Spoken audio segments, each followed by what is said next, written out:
Hello friends, तो हम लोग पढ़ रहे हैं डब्ल्यू लिंक लिस्ट। तो चलिए उसी की शुरुआती करते हैं। और आई होप कि आपने सारे लास्ट के पार्ट ज़रूर देखे होंगे। तो हम यहाँ पर हैं इल्स पार्ट में, राइट। आई होप कि आपने पिछला वीडियो ज़रूर देखा होगा। तो देखिए, इल्स में आना एक बात की गारंटी है कि हमारी लिंक लिस्ट ना तो इम्पटी है, और जिस नोड के आगे हमें नए नोड को इंसर्ट करना है वो नोड भी हमारी लिस्ट में है, राइट। हमने दो बात बोली कि इस इल्स में आने का मतलब ये है कि ना तो हमारी लिंक लिस्ट इम्पटी है, और जिस नोड के आगे हमें नए नोड को इंसर्ट करना है वो वाला नोड भी हमारी लिस्ट में है। ठीक है। अब ध्यान रखिए, आप एक बात ध्यान दीजिए कि एक चीज़ और बताइए कि ये वाली जो लाइन हमने यहाँ पर 3 लाइन लिखा है, ये मैं नोड को इंटर करवा रहा हूँ कि नए नोड को, जिस नोड को मैं इंटर कर ऐड करना चाहता हूँ उसको मैं यहाँ पर क्रिएट कर रहा हूँ। लेकिन मुझे यहाँ पर इस नोड को क्रिएट करने का कोई मतलब ही नहीं। देखिए, अगर हमारी लिंक लिस्ट इम्पटी हो जाती है तो हम क्यों इस नोड को क्रिएट करें, या जिस नोड के आगे मुझे नोड को इंसर्ट करना है वो नोड ही हमारी लिस्ट में नहीं है तो भी हमें इसको क्रिएट करने की जरूरत नहीं है। तो मैं इस कोड को यहाँ से कट कर लेता हूँ, और उस कोड को मैं कहाँ पर रखूँगा, यहाँ पर रखूँगा, इस वाले इल्स के अंदर। यहाँ पर मैं क्यों रख रहा हूँ, क्योंकि यही रखना ही इसका सबसे बेस्ट मेथड है। क्योंकि जब हमें नोड को इंसर्ट करना है तभी हम उसको क्रिएट करें। अगर हम इंसर्ट ही नहीं कर पा रहे हैं इन दोनों केस में तो हमें क्रिएट करने का मतलब ही क्या है। तो हम इसलिए ये वाली कोडिंग कहाँ लिखेंगे, यहाँ पर लिख देंगे। वहाँ पर भी रहता तो कोई दिक्कत नहीं थी, लेकिन आप क्या करते, नोड की वैल्यू इंटर करते और आपको पता चलता कि भाई आप इंटर ही नहीं कर सकते क्योंकि लिस्ट इम्पटी है, या नोड ही नहीं मिला तो आप उस नोड को इंसर्ट ही नहीं कर सकते। तो क्या मतलब है, तो हमने थोड़ा सा यहाँ पर एडिशन कर दिया है। ओके, आई होप कि आपको इतना समझ में आया। अब मैंने क्या किया, देखिए कि हमने नोड बना लिया है, और जो नोड हमने बनाया उसको अब हमें इंसर्ट करना है। उसको कहाँ पर इंसर्ट करना है, उस नोड के आगे इंसर्ट करना है जिस नोड का एड्रेस टेम्प में है। देखिए, हमने सर्च नोड फंक्शन को यहाँ पर कॉल किया था, तो उस नोड के आगे हमें इंसर्ट करना है जिसका एड्रेस टेम्प में है। और किसको इंसर्ट करना है, उस नोड को इंसर्ट करना है जिसका एड्रेस पी में है। अब यहाँ पर आप थोड़ा सा ध्यान दीजिए कि मान लीजिए कि अगर यूज़र ने 5 इंटर किया होता डेटा की वैल्यू, तो हमें इस वाले नोड का एड्रेस टेम्प में होता है ना। तो जब हम ये वाला नोड इस नोड के आगे ऐड करते तो ये वाला node as a last node insert होता होता कि नहीं होता, है ना। क्योंकि ये तो यूजर पर डिपेंड कर रहा है ना कि वो कौन सी वैल्यू इंटर करे। अगर यूजर वैल्यू 3 इंटर करता डेटा की, जो हम लोग यहाँ पर इनपुट ले रहे हैं यहाँ पर, तो अगर यूजर 3 इंटर करता है तब तो मुझे ये वाला सिचुएशन हैंडल करना है। लेकिन अगर यूजर 5 इंटर करता तो मुझे इस नोड को लास्ट में इंसर्ट करना पड़ता, और अगर लास्ट में इंसर्ट करना पड़ता तो उसके लिए कोडिंग डिफरेंट होगी, और अगर मुझे यहाँ पर इस नोड को इंसर्ट करना है तो उसकी कोडिंग डिफरेंट होगी। तो मुझे ये चेक करना पड़ेगा, ये हमारी रिस्पॉन्सिबिलिटी है। क्योंकि ये एक मीनू ड्रिवन प्रोग्राम है तो कुछ कहा नहीं जा सकता क्या हो सकता है सिचुएशन, राइट। तो सबसे पहले चलिए मैं इसको हैंडल करता हूँ। अगर यूजर 5 इंटर करता तो इस नोड को हम लास्ट नोड के रूप में किस तरह से इंसर्ट करेंगे। तो ये कैसे हम जानेंगे कि हम जो नोड इंसर्ट करने वाले हैं वो लास्ट नोड के आगे इंसर्ट करने वाले हैं। सिंपल सी बात है कि जो हमने कोडिंग लिखी है, तो जिस नोड के आगे हम इंसर्ट कर रहे हैं उसका एड्रेस कहाँ पर होगा, टेम्प में होगा। और अगर हमारा टेम्प इस लास्ट वाले नोड को पॉइंट कर रहा है तो उसके नेक्स्ट में क्या होगा, नल होगा, है ना। तो बस मैं यहाँ पर आऊँगा, चेक कर लूँगा इफ़ टेम्प का जो नेक्स्ट है अगर वो नल है तो मुझे वो नोड, नया node as a last node insert करना है। और अगर नेक्स्ट में नल नहीं है तो फिर मुझे यहाँ पर कोडिंग करनी है। सबसे पहले हम लोग इसकी कोडिंग करते हैं। अब ध्यान से देखिए, अगर मुझे इस नोड को सबसे पहले मैं इसको हटा दे रहा हूँ।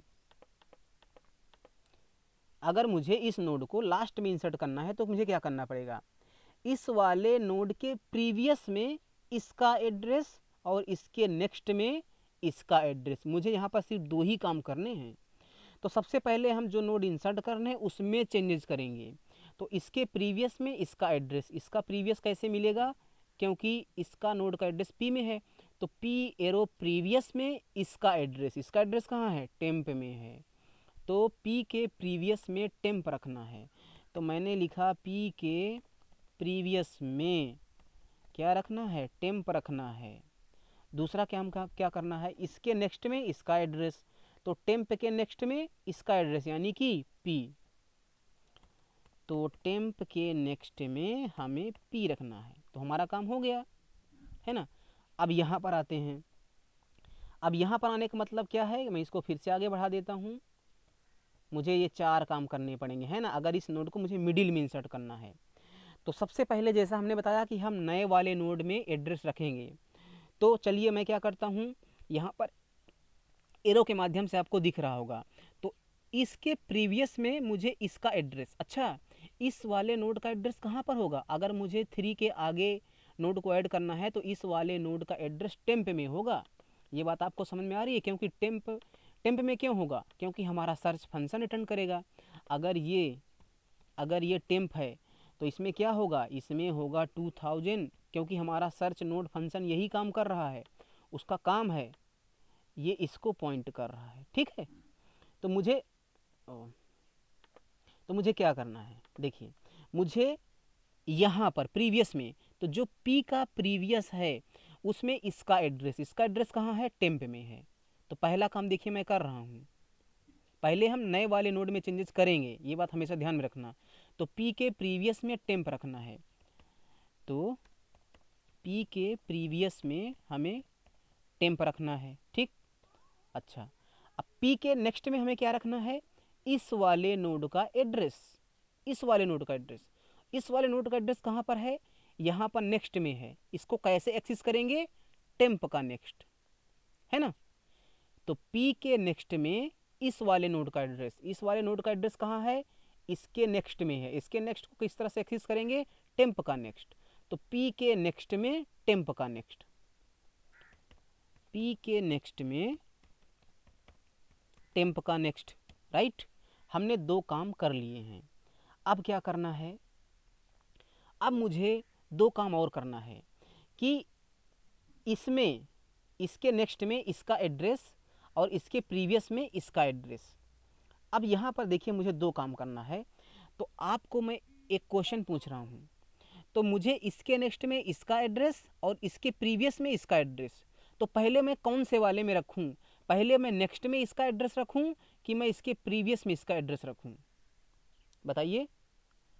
तो अगर आपने सोच लिया है तो मैं बता रहा हूँ, पहले हम प्रीवियस में चेंज करेंगे, हम इस नेक्स्ट में चेंज नहीं करेंगे।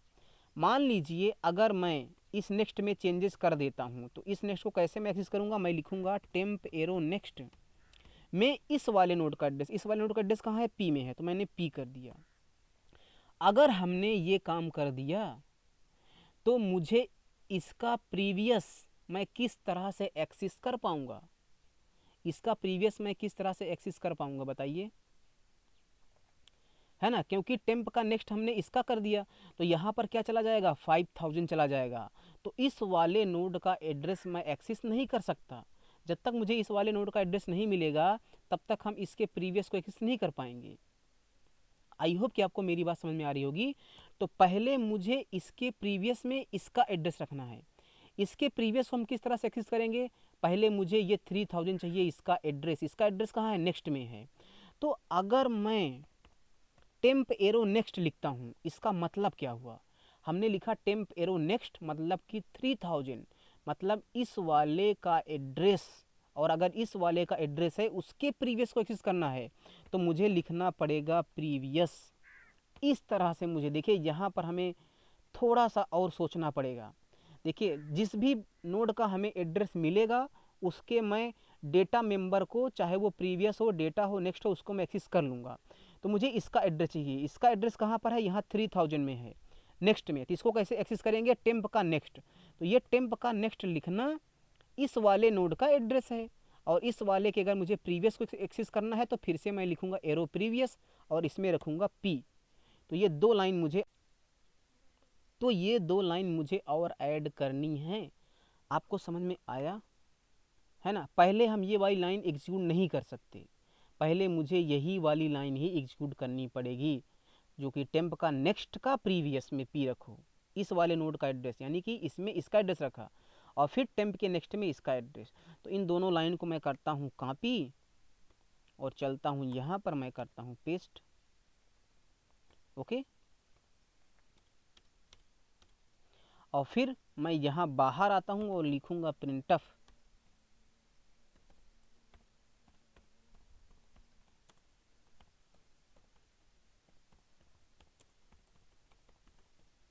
Node successfully inserted. ठीक है, अब मैं क्या कर रहा हूँ कि मैं इसको कॉपी कर रहा हूँ और सबसे पहले मैं चलूँगा थर्ड नंबर चॉइस पे, केस थर्ड पे, और यहाँ पर मैं क्या करूँगा इसको, और इसमें क्या पास करूँगा हेड गेट ch। और देखिए मुझे यहाँ से हेड को रिसीव भी तो करना पड़ेगा और अपने फंक्शन से मुझे यहाँ से हेड को क्या करना पड़ेगा, रिटर्न करना पड़ेगा, है ना? रिटर्न करना ना भूलें आप, राइट? तो हमने यहाँ से इसको रिटर्न कर दिया है। ठीक है, ओके। अब चलिए मैं इस प्रोग्राम को रन कर रहा हूँ। तो यहाँ से हमने रिटर्न कर दिया और यहाँ पर हमने रिसीव भी कर लिया है। तो मैं इसको रन करता हूँ एक बार। तो यहाँ पर देखिए ये एरर दे रहा है। ठीक है, कह रहा है dereferencing pointer to incomplete type. अच्छा, ये मैं जो कंपाइलर यूज़ कर रहा हूँ ना, मैं डेव CPP कंपाइलर यूज़ कर रहा हूँ। हो सकता है कि आप लोग टर्बो या तो कोड ब्लॉक्स यूज़ कर रहे हों कोड ब्लॉक्स, तो हो सकता है टर्बो और कोड ब्लॉक्स में ये लाइन चल जाए। अच्छा, यहाँ पर देखिए एरर क्या आ रही है। मैं एक काम करता हूँ, मैं इसको ब्रैकेट में कर लेता हूँ, इतने पार्ट को हमने इसको ब्रैकेट में कर लिया है और फिर से मैं इसको रन करता हूँ एक बार। फिर भी देखिए एरर दे रहा है। ये देखिए एरर हमें लग रहा है इसलिए दे रहा है कि वो इतने पार्ट को ना रिजॉल्व नहीं कर पा रहा है। ये क्या है, ये नेक्स्ट वाले नोड का एड्रेस है। तो मैं एक काम करता हूँ, जो यहाँ पर हमने एक लाइन लिखा है ना, इसको मैं दो लाइन में ब्रेक कर लेता हूँ। मैं क्या करूँगा, जो टेम्प का नेक्स्ट है ये अगले वाले नोड का एड्रेस है। तो इसको मैं क्या करता हूँ, मैं एक दूसरे वेरिएबल में लेट से स्टोर कर लेता हूँ PT में। ओके, तो PT क्या है, अब PT उस नोड का टेम्प जिस नोड को पॉइंट कर रहा है, PT उसके एक आगे वाले नोड का एड्रेस रखेगा, है ना? और फिर मैं क्या करूँगी, PT के प्रीवियस में मैं P रख दूंगा। ठीक, तो हमने इस एक लाइन को ना दो लाइन में ब्रेक कर दिया है। तो इतना क्या है, अगले वाले नोड का एड्रेस उसके प्रीवियस चाहिए था, हमने अगले वाले नोड का एड्रेस PT में रख लिया। तो PT का प्रीवियस मैं इस तरह से करके P को एक्सेस कर लूँगा। अगर आप टर्बो यूज़ कर रहे हैं या हो सकता है आप कोड ब्लॉक्स यूज़ कर रहे हैं, तो वहाँ पर ये लाइन चल सकती है। और आप इन दोनों को ब्रैकेट में करके देखना, हो सकता है ऐसा करने से चल जाए। फिलहाल चलिए मैं फिर से इस प्रोग्राम को रन करता हूँ। देखिए हमारा प्रोग्राम सक्सेसफुली रन हो गया है।